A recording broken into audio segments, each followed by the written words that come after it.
Welcome to the Whitwam Wealth Real Estate Podcast. Today's episode is Power in Laughter. Welcome to the Whitwam Wealth Real Estate Podcast with Scott Whitwam, your blueprint to financial abundance. Settle in as we explore the mindset and methods for wealth building through real estate. Welcome back. I'm Scott Whitwam, and today we're discussing power in laughter. Laughter isn't just entertainment. It's a powerful motivator for life, for work, and for one's resilience. Charlie Chaplin said, "A day without laughter is a day wasted." Chaplin was a brilliant actor, filmmaker, and comedian whose timeless iconic character, the Tramp, brought joy to millions around the world through his performances. He combined humor, empathy, and social commentary, providing that laughter has the power to heal and connect people across cultures. His quote, "A day without laughter is a day wasted," beautifully captures his belief in the importance of joy and lightheartedness in life. It reminds us that laughter is not just about entertainment, but a vital part of living fully. It uplifts the spirit, erases burdens, turns even ordinary days into something meaningful. So here's thought one. Laughter is a stress relief. We know that laughter reduces stress hormones and boosts endorphins. We've proved that scientifically. This will bring about calm and focus. Whether it's to your daily life, to your business, to your job, it will bring about calm and focus. It reminds me of when I had a conversation with a friend who was a bit overwhelmed, feeling pressured, and not very joyful at all. I reminded him that joy is not something that happens, but it's something that we choose. And before long, we began discussing some of the stupid, silly stuff that he had been dealing with. Sometimes when we break down what we're going through in life, we really can find the humor in it, the joy in it. And he began laughing, and his whole outlook had changed. And that's what laughter can do. It can change your whole outlook on life. That simple moment of joy completely shifted his mood. It reminds me of how powerful a good laugh can be. When, we get together, we need to learn how to be our own interveners when problems hit. Because if we're always waiting for somebody else to speak into us, to bring about a transformation in us, oftentimes it will take too long. So we need to learn how to intervene in our own lives when the problems of life hit us. Find things to think about that turn us from sorrow and frustration to joy and anticipation. Start laughing for no reason at all. If you want stronger relationships, bring joy into the room. People remember how you have made them feel. So thought number two, laughter builds connection. It is a social glue. You put super glue on something and it sticks together. And laughter is like that in the social environment. It has a social glue effect. It binds or bonds together. Shared laughter creates trust and it creates bonds. On one of my international trips, I went to Romania to help set up a radio station. I went with a DJ from one of my friends' radio stations in Washington State, up near the border in Canada. And I'd known him for a while. We had worked together in the radio station, on-air shows and such, but we never really connected. I never really had a connection with him on a personal level. But we went to Romania, and I remember one of the evenings there, was probably the second or third day in, we had a hard enough time trying to communicate with the locals who all spoke Romanian and very broken English. And Jason and I didn't speak any Romanian, so we were trying to communicate specifically in English.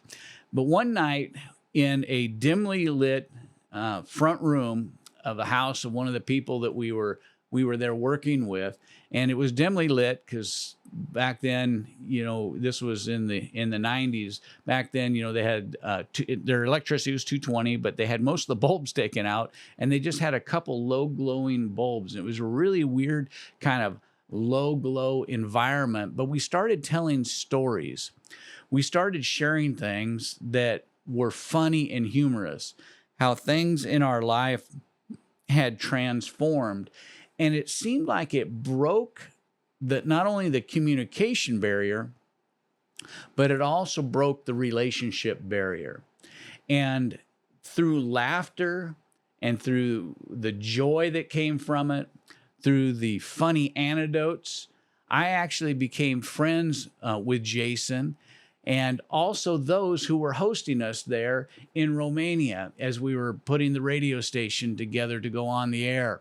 It's amazing how a simple story, an anecdote, how something goofy happened in your life, how you crashed on your bike, how you fell off of a horse, maybe how you slipped on the snow, anything that has happened and become silly. Now, at the time, sometimes our silly stories or our incidents don't seem real funny, but when we look back, when we have that perspective and look back, we see how silly we looked, how goofy we felt, how awkward it was. I mean, I remember when I was playing baseball, I was playing shortstop, and I took a ground ball that had hit the lip coming across the infield, and it had changed trajectory. I mean, I was ready to field this ball, and when it changed trajectory, I couldn't get my hands up fast enough, and the ball caromed off my forehead, went straight up in the air. I caught it, threw the ball at first base, and still got the runner out. At the time, it was not funny. But when I look back on it, I think of what it must have looked like to somebody on the opposing team, somebody in the dugout, the other players. I do have to tell you, though, it did knock me out of the game. I ended up having to come out of the game because I got hit so hard. But looking back on it, it was funny. It reminds me of a Fred Flintstone cartoon because, man, did I have a lump on my forehead from that. So sometimes these stories, though, when you tell them, people see it and they see humor in it and they see themselves in it, and it can break the weightiness. Why is this important? Because we get weighted down in life with so many things, and laughter can change that whole perspective and become a great motivator for us. See, fear and anger can motivate, but that motivation is generally short-lived. The reason it's short-lived is it has negative consequences attached to it.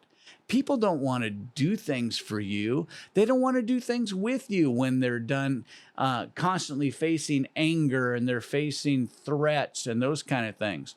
But when you connect through laughter, people remember how you made them feel. They're more likely to go the extra mile. They're more likely to sacrifice to achieve common goals. Some corporate types have even gone so far as to bring comedians or send their employees to comedy nights to help them gain the benefits that laughter brings into someone's life. If you're a business owner, if you're running a business and you have a team, if you can bring laughter into their life through something, you may find a greater perspective of motivation. You may connect with them on a new level, because remember that when people laugh, it does something to the mind. That release that brings joy also brings a connection. So here's thought number 3. Laughter fuels resilience. See, laughter can be a springboard to overcome challenges. You can sit around and ponder how bad life is. You know, like when you lose a job, maybe you have a breakup, you have a bad month or year in business, you get in an auto accident, whatever it is, you can sit around and you can think about, woe was me, how bad things are, how am I going to deal with this? And you can think about all the negative. Or you can hang out with positive, uplifting people who bring laughter into your life. People who get your mind producing the chemicals it needs for good thoughts, for plans, for visions, for overcoming. See, you get to choose the people that you hang around. You get to choose the things that influence your life. You get to choose how your mind produces the chemicals that you need to overcome, to be more joyous, to be able to help even motivate other people. Laughter can come in some of the simplest places and at some of the most inopportune times. One day, my cousin and I had this great idea while we were hanging out at her place. Our grandmother had left this recipe for her farm fresh apple pie. And since there was nothing else going on, everybody else was out, we decided to make a pie for everyone for when they showed up, right? What a great idea. What a great moment to have, with a family member. The only thing is when Grandma wrote this recipe on a 3x5 card, she did it in grandmother shorthand. And so we got through making the recipe for the pie mixture. It talked about exactly how to cut the apples down, how to skin the apples to make sure you had the best part of the apples, the most juicy part of the apples, and the ingredients that went in it, and all the things to make this very, very flavorful. But then it came time for the pie crust. We had to make the crust for it to sit in, and it had a recipe for the pie crust. And we thought we had followed the recipe to the letter. We thought it was a little strange when the recipe said, add a cup of salt. We thought, well, that's quite a bit of salt to be going into a pie crust. But that's what her handwriting looked like. And so we made the pie. We took it out, and you had everything in the crust and the nice top. My cousin, did the nice stripe thing on the top. It looked beautiful, just like something out of a magazine. However, when we served the pie and people got their first bite of the pie crust, it was absolutely laughable. Yes, we were not supposed to use a cup of salt in the pie crust. It was supposed to be a dash of salt in the pie crust. And it was the saltiest pie you have ever tasted in your life. And I tell this story because over the years, it has broken the ice with people facing problems and given them something to laugh about.